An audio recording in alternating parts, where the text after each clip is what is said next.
Hi there, and welcome to week 42 of the Guitar Quest lessons. I hope you're all well, and hope the guitar playing is going well, all that kind of thing. So yes, we will be continuing with Guitar Quest 3 today, as you'd expect.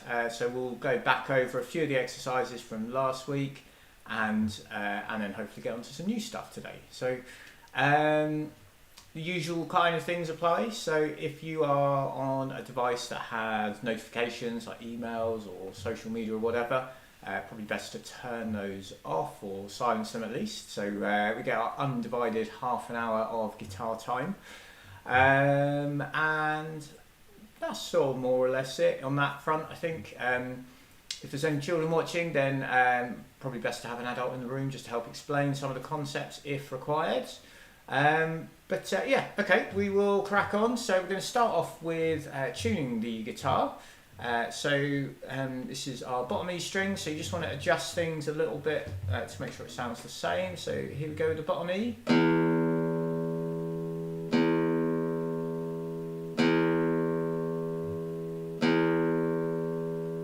Okay, and then our A.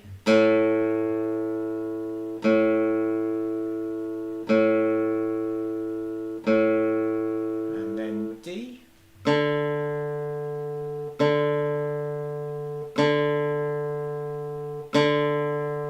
and G,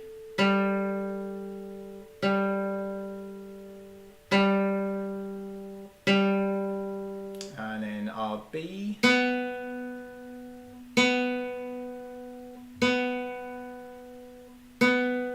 and then finally top E.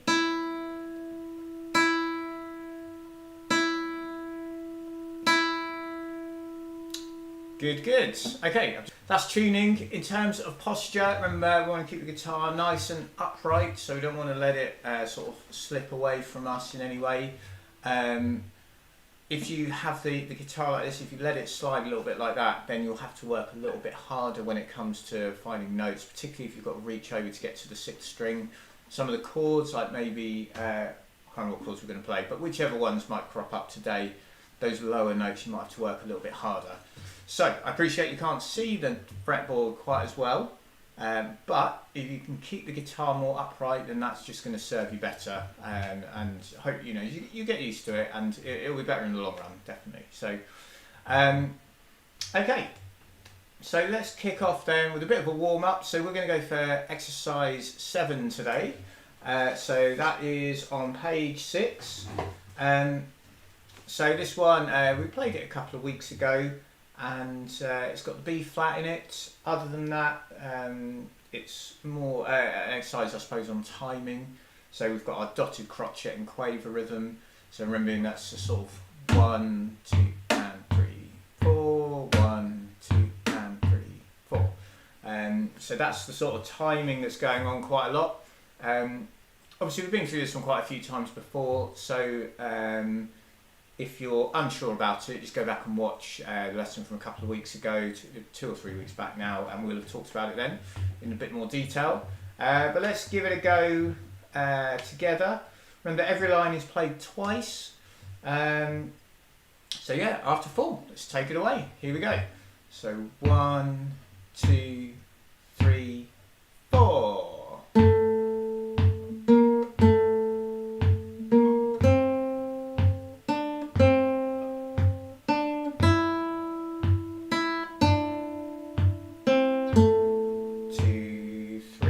Beginning.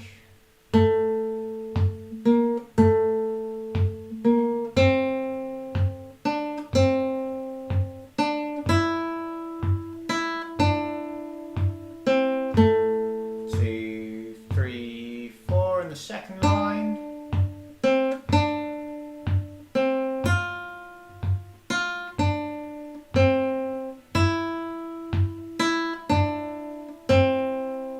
Repeat that second line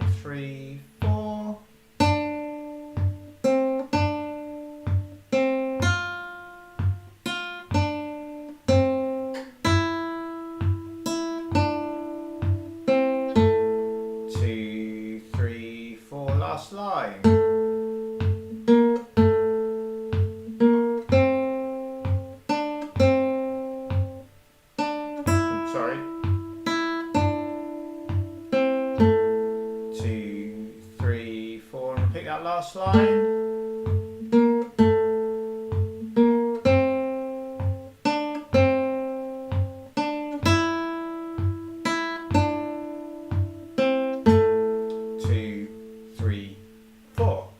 Okay, good. If that all went well, give yourself a pat on the back. On that last line, my fingernail got caught, I think, on the string, and I just sort of, I don't know, lost. I didn't lose the timing as such. I was just late on the note by sort of forcing it a bit. So apologies about that. But the rest of it was all good, and hopefully you all played along, and it was all fine. So yeah, let's move on. I should mention as well, I forgot to mention at the start. Please feel free to ask any questions in the chat function as we go through. Just remember, you do need to have subscribed to post anything, as far as I understand.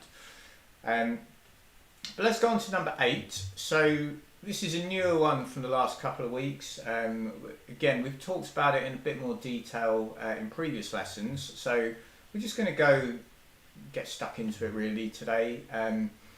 Hopefully it all makes sense more or less at this point. If I just bring the music up on the screen quickly, I'll just talk you through the structure of the piece. So we're going to play from the beginning to here. We've got our first time bar with the repeat marks.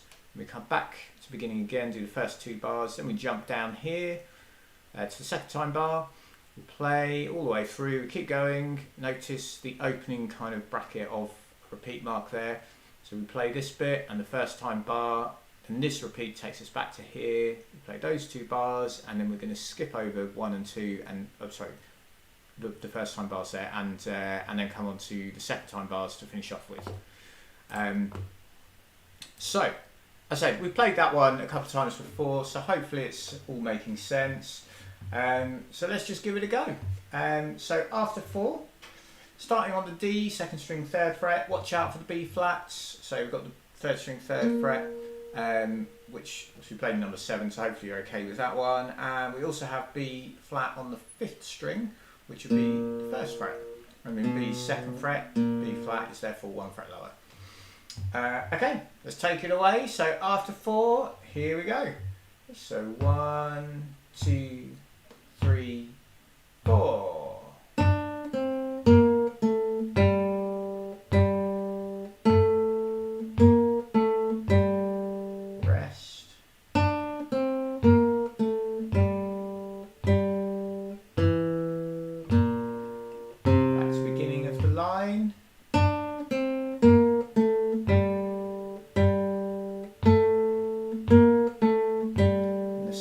Time bar, the second line.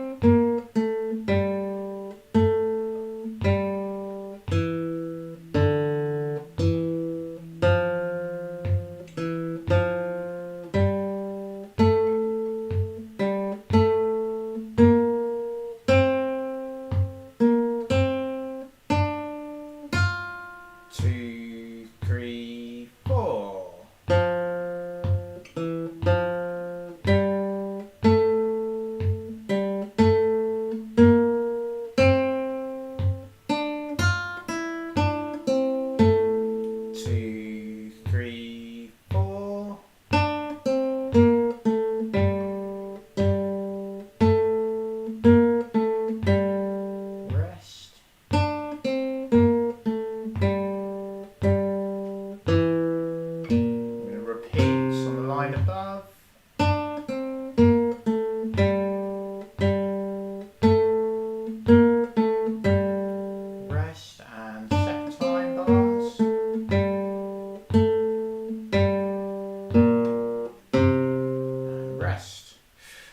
Okay, good stuff. As always, if that went well, pat on the back, acknowledge the wins, the usual kind of thing.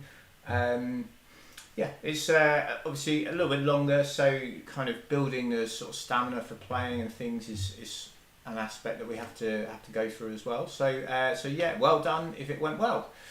Okay, so we also covered exercises 9 and 10 last week. So these are your F major scales. So in terms of key signatures, if you ever look at a piece of music and it's got one flat in it, then it's, well, if it's in the major key, it would be F major. So so that's sort of worth knowing.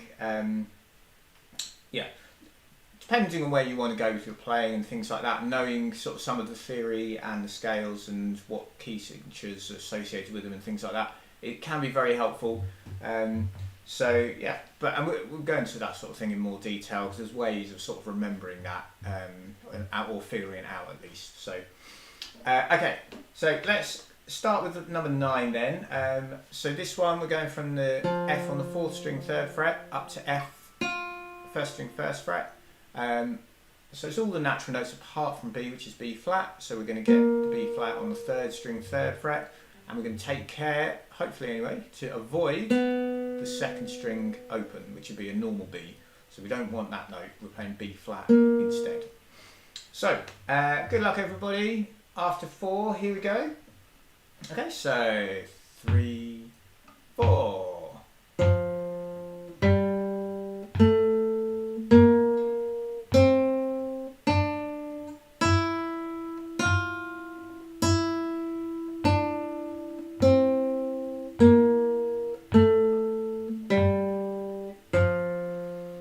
Okay, good. So again, hopefully that went well. So that's our F major scale, starting or doing that octave there. And so let's go on to number 10. So this is the lower octave. So we start on the F 6th string 1st fret, and we're going to go up to the F 4th string 3rd fret. So this is our lower F major scale.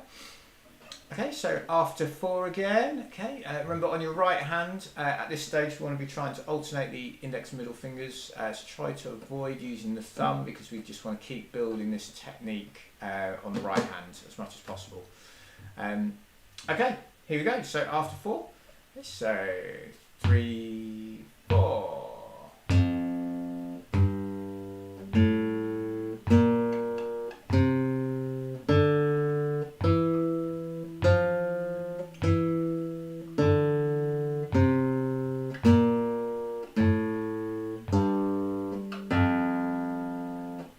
And that's our lower octave F major scale.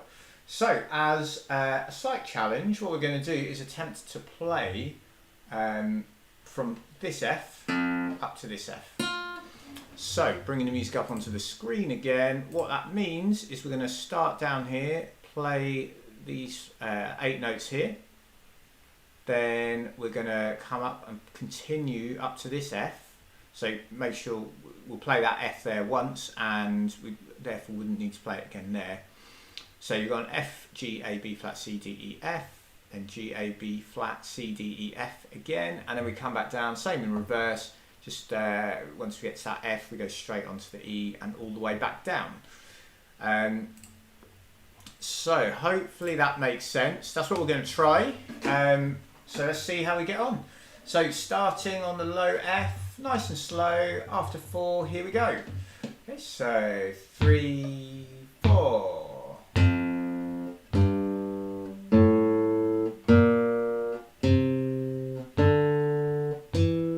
Keep going into the other octave.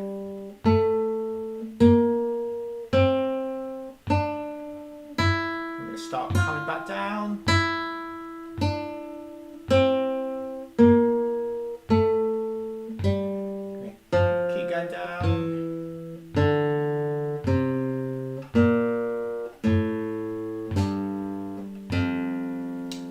That is a 2-octave F major scale. So the entirety of it is not written in the book, so well done if you managed to sort of work your way through it and it made sense.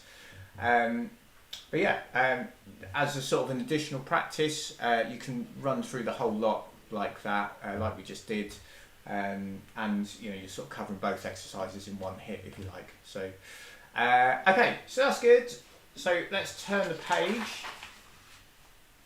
So last week, we didn't get on to exercise 11, but we talked about this idea of slurs. So slurs being this sort of collective term for the more commonly used terms, hammer-ons and pull-offs. So if you're ever searching around the internet for guitar-related things, perhaps you watch other videos about guitar playing, you'll almost certainly hear people talking about hammer-ons and pull-offs at some point. So just to recap, a hammer on, we'll try it on the 4th string. We'd play the 4th string, and then we're just going to push the finger down onto that, in this case the 2nd fret. We don't re-pluck the string or re-pick the string when we play the 2nd note. So it's just the D to the E. So you only pluck there and not there. So that's a hammer on. So let's try it together. Okay, just see if you can get that note going. Okay, so after 4, so we're going to play the D, the open 4th string, and then we're going to hammer on to the 2nd fret and see how you go. So here we go, after 4. Okay, so 3, 4. Okay, so let me know if that's working.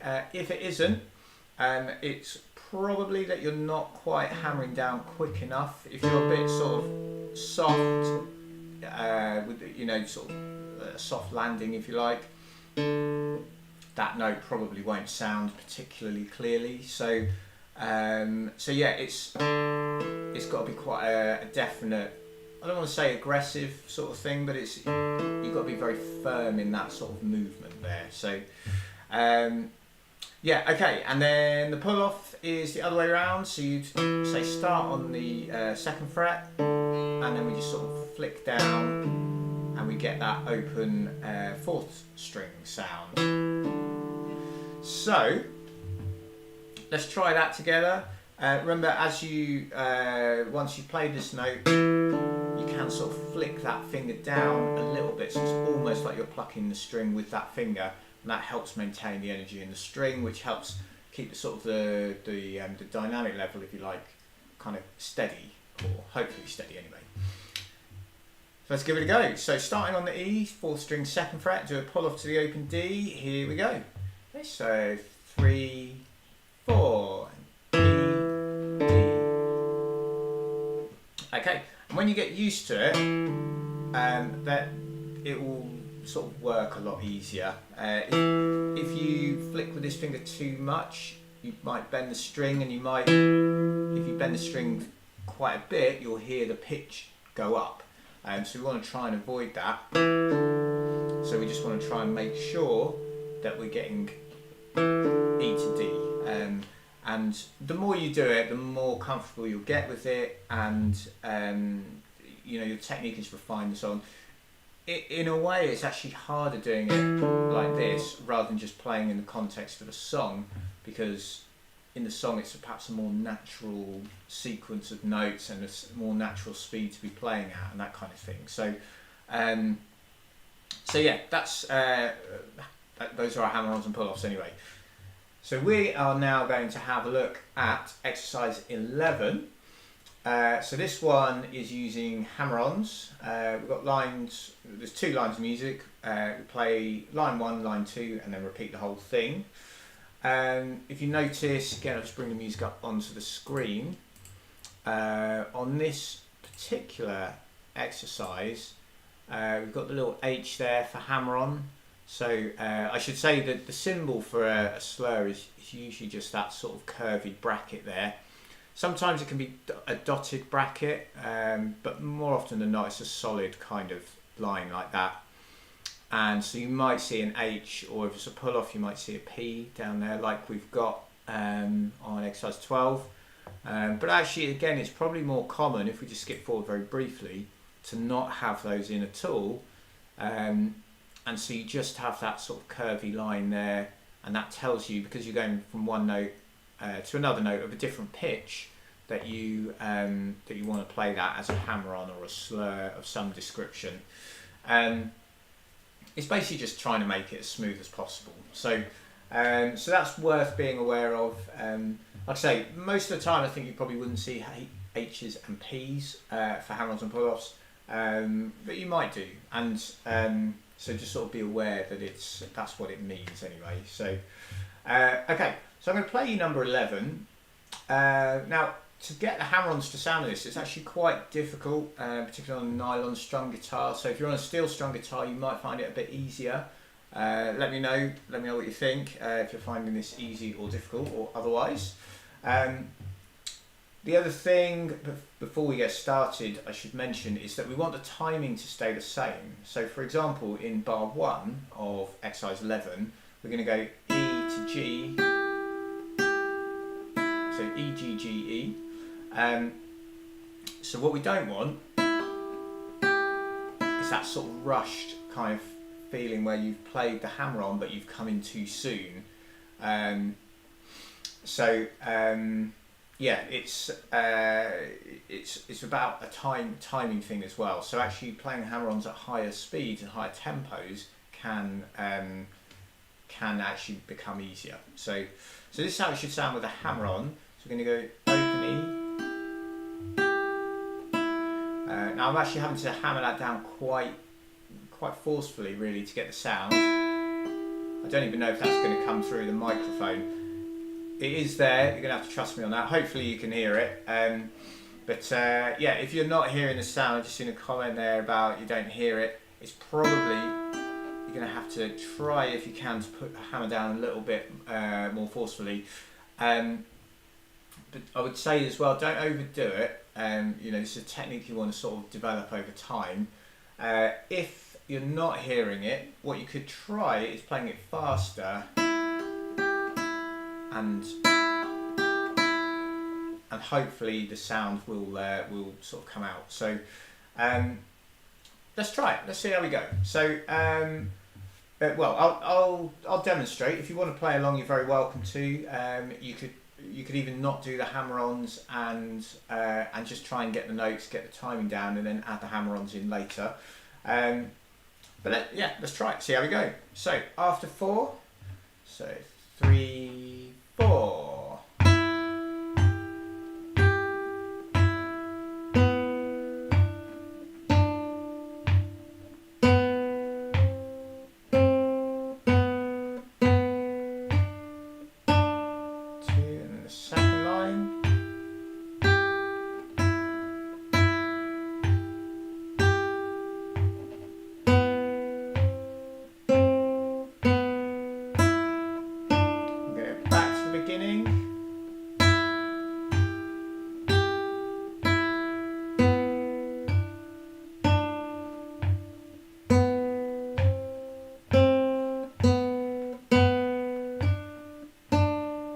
Second line again.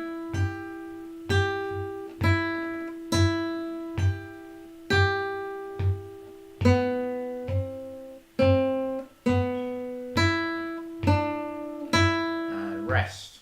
Okay, so have to let me know if you could hear that hammer-on coming out. Like I said, it's actually playing it slow is a bit more difficult. If I demonstrate with you just going a little bit quicker, if we're going like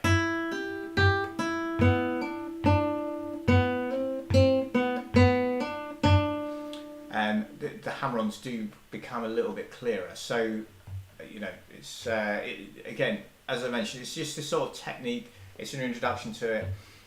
Don't worry too much if the notes are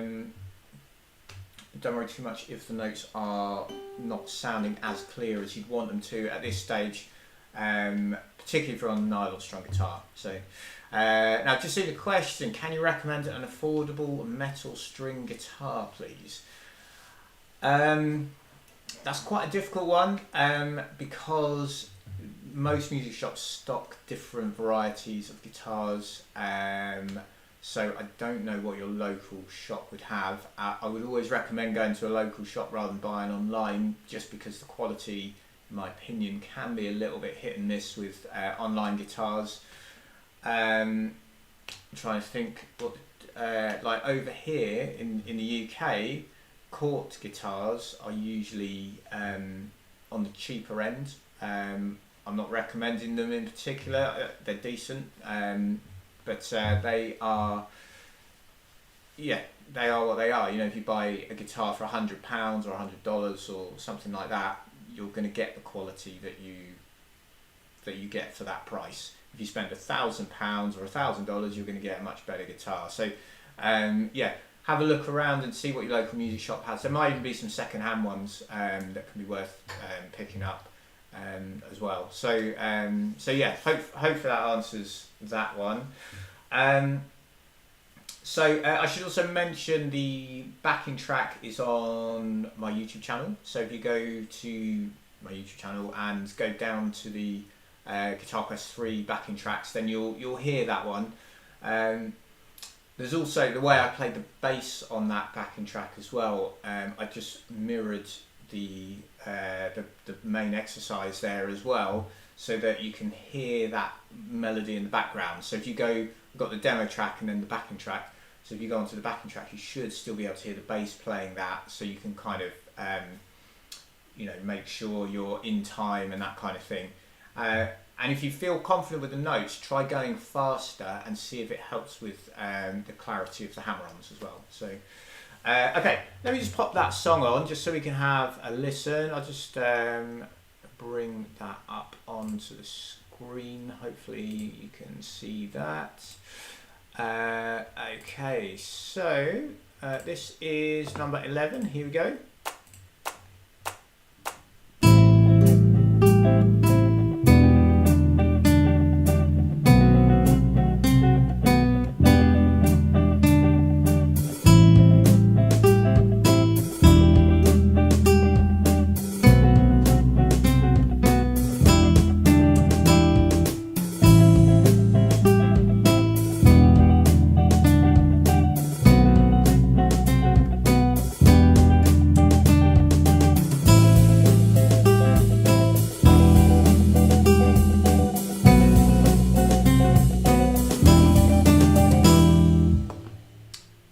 Okay, so that's how it should sound. So have a play about with that, see how you get on. What I'd like to do, nearly out of time, but I'd like to just have a look at number 12. Sort of the two kind of go hand in hand in a way. We talked about hammer-ons, so let's talk a bit more about pull-offs. So these are a little bit easier to make the notes sound. On number 12, we start on the E. And because the pull-off is, those two notes are quavers, we're getting that energy into the string a little bit sooner as well. So I think that it may help in terms of like making it sound, or hopefully feeling like it's sounding right. So, okay, so let me demonstrate. We just play through to the penultimate bar, do a repeat, and then we've got the final bar at the end, which has a hammer-on. And that hammer-on, because they're minims, that's actually quite a difficult one to do. Yeah, I don't. When I wrote it, I should probably have made them crotchets really, because it's, you've got to really put a lot of effort into it. So just see how you go on that last one. The main thing really is the pull-offs on this particular exercise. So don't worry about the final bar that much. So okay, here we go. So this is number 12 after 4. So 3, 4.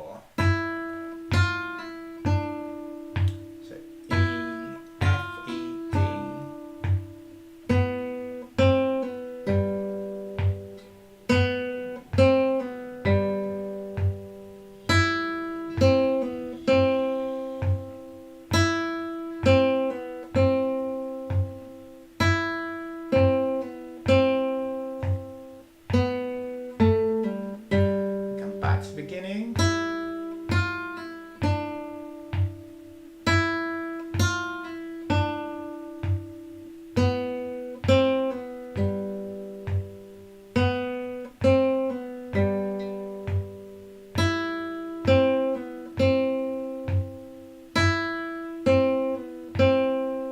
Last line.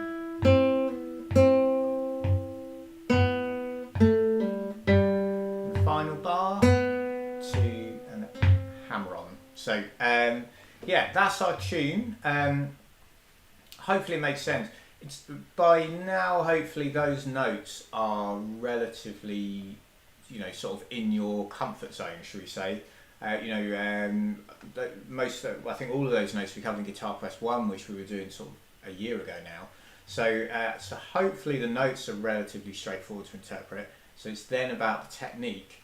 And as I said, pull-offs I would say are probably a little bit easier, particularly on the nylon string guitar. If you ever play an electric guitar, these sort of things become easier again, because you're typically going to be going for an amplifier, and for whatever reason it just seems to be easier. So let me put on track 12 though, so you can have a listen. And then obviously you can practice along with this if you want to during the week. So here we go, number 12, Tuscany.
Okay, good. So that's number 12, Tuscany.